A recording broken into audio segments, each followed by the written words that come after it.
Now, as cities expand, particularly in places like India and China, demand for cement to build homes and infrastructure is surging.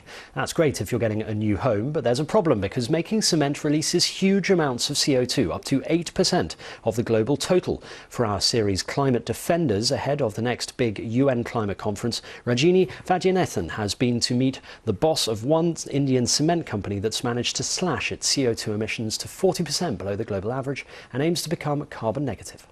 As India grows, so too has its use of cement, now only second to China.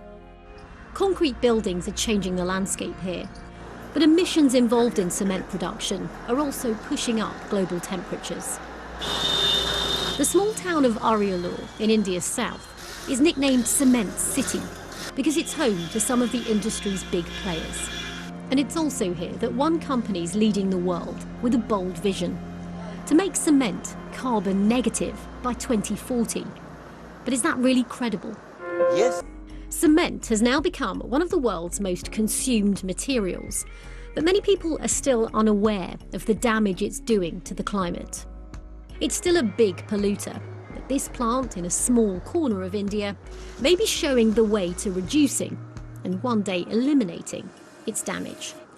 And next week on Climate Defenders, we'll be looking at how power from wind turbines is becoming so cheap it's often undercutting fossil fuels, and meeting the designer who can take a lot of the credit for that.